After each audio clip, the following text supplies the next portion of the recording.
할렐루야. 좋으신 하나님을 찬양합니다. 영광 감사 올려드립니다. 예수님 이름으로 여러분 모두를 축복합니다. 자, 오늘은 잠언 13장 15절로 18절 말씀 묵상합니다. 기도합니다. 영광과 감사와 찬송을 우리 하나님께 올려드립니다. 온 마음으로 하나님을 사랑하며 예배합니다.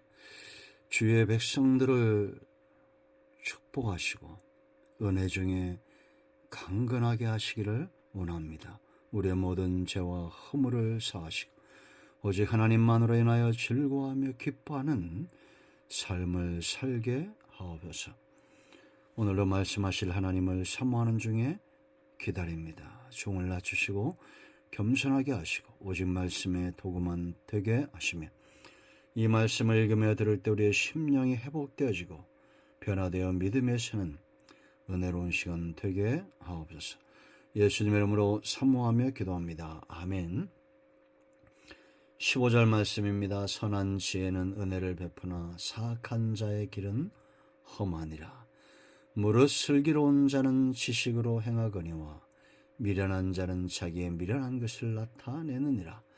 악한 사자는 재앙에 빠져도 충성된 사시는 양약이 되느니라. 훈계를 저버리는 자에게는 궁핍과 수욕이 이르거니와 경계를 받는 자는 존영을 받느니라. 아멘. 오늘도 이 말씀이 우리에게 큰 은혜가 되고 회복이 되기를 축원드립니다. 자, 여러분, 다 복된 삶을 살기 원하고 은혜가 넘치고 풍성한 평안하고 안정된 삶을 사모하는 것은 성도나 불신자들이나 마찬가지입니다. 여러분의 생애가 평안하기를, 여러분의 삶이 능력 있고 성도님들의 자손 대대 하나님의 은혜와 축복을 누리는 영이 잘된같이 범사가 잘 되는 은혜가 있기를 축원드립니다. 우리는 입을 열어 항상 이렇게 축복하는 것, 누군가의 삶을 지지하고 격려하는 삶이 굉장히 중요합니다. 이것이 복을 받는 길입니다. 자, 복된 길을 살려면 15절 보세요. 선한 지혜는 뭘 베풀어요? 은혜를 베푸나 사악한 자의 길은 험하니라. 우리의 길이 험하다고 생각해 보십시오.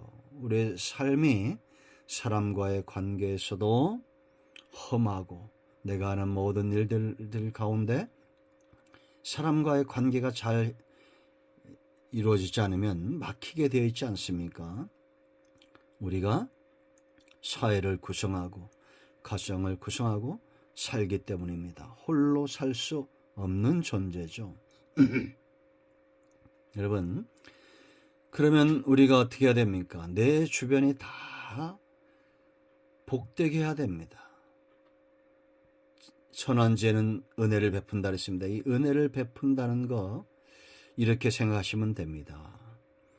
시냇가에 심겨진 나무를 보세요. 약수터, 물이 나는 근처에 있는 풀이며 꽃이며 나무들을 보세요. 어떻습니까? 생기가 있고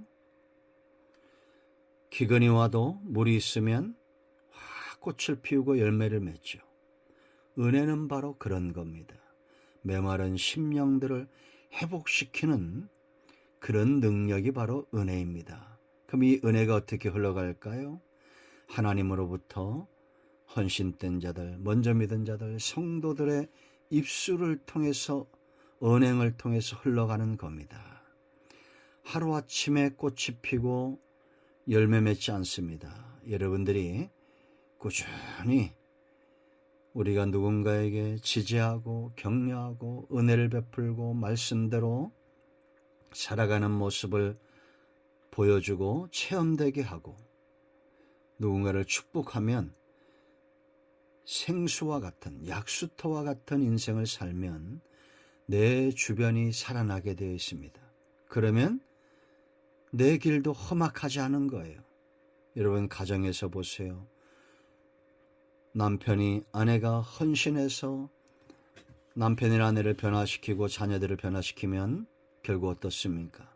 그 가정이 평안한 겁니다. 그런데 큰 소리가 나고 다투고 싸워보세요. 그 길이 험악해집니다. 은혜는 희생이 필요합니다. 예수님이 십자가를 지셨기 때문에 그 은혜가 우리에게 흘러온 겁니다.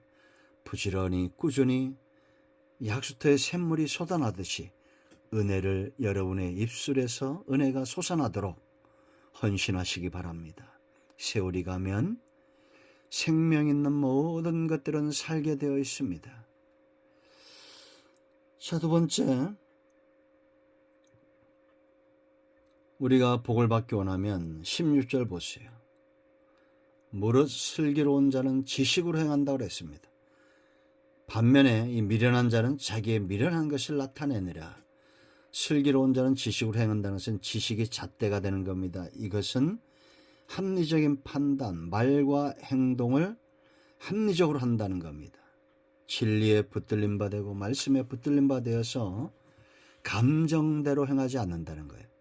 미련한다는 것은, 미련한 것을 나타내는 것은 감정대로, 화가 나면 화를 쏟아내고 하는 것들이죠. 시기와 질투와 분노를 그대로 쏟아내는 것. 합리적 판단을 하지 않는다는 겁니다. 여러분, 사람은 불완전합니다.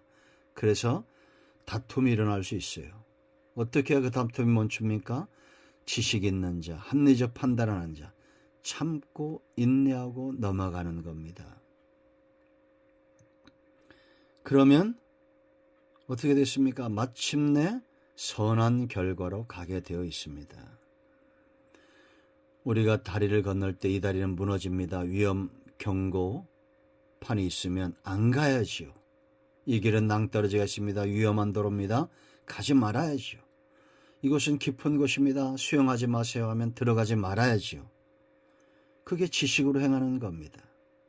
우리가 성경을 가슴에 품고 지식대로, 하나님 말씀대로 살고자 하는 강한 의지, 결단이 있는 사람들, 이런 사람들이 분별이 있는 사람입니다. 당장 내 눈앞에 있는 거, 내 감정대로 행하지 않고 미래를 보는 겁니다. 참을인자 3번이면 살인도 면한단 말이죠. 그 지식적인 판단이죠. 하물며 예수 믿는 사람은 분노했을 때 오는 결과, 내가 시기하고 질투했을 때 오는 결과를 내다볼 줄 알고 오늘 헌신하고 참는 것이 중요하다라는 겁니다. 자, 세 번째, 우리가 복된 인생 살려면 양약 같은 존재가 되어야 됩니다. 건강한 삶을 위해서, 타인의 건강한 삶을 위해서 오늘 나는 한 첩의 보약이 되겠다. 이런 사모함이 있기를 축원드립니다. 그래서 17절 보세요. 악한 사자는 재앙에 빠져도 충성된 사신은 양약이 되느니라. 이 악한 사자는 파송한 임금, 파송한 주인에게도 화근이 되고 자기의 살이 사욕을 위해서 주인을 위기에 빠뜨리는 자입니다. 무시하는 자예요.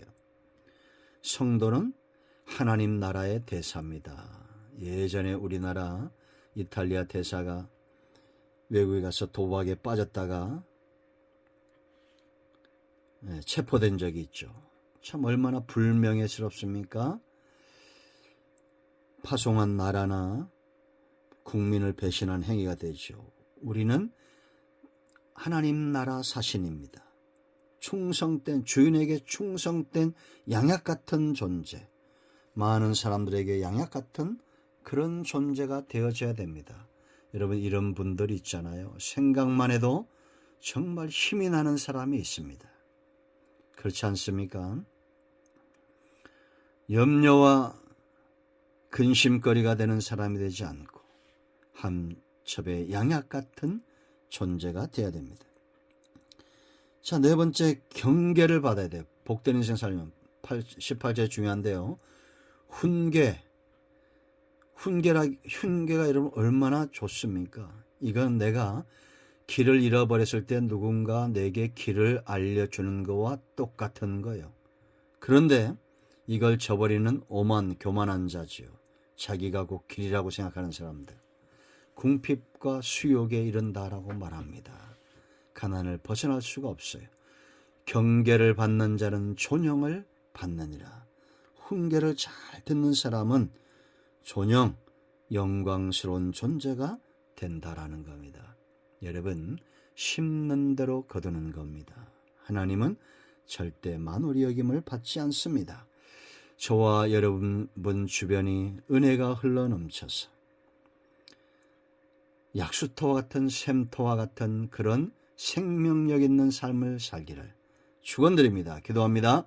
예수님의 이름을 의지하게 됩니다. 이 말씀대로 되게 하여 주시옵소서.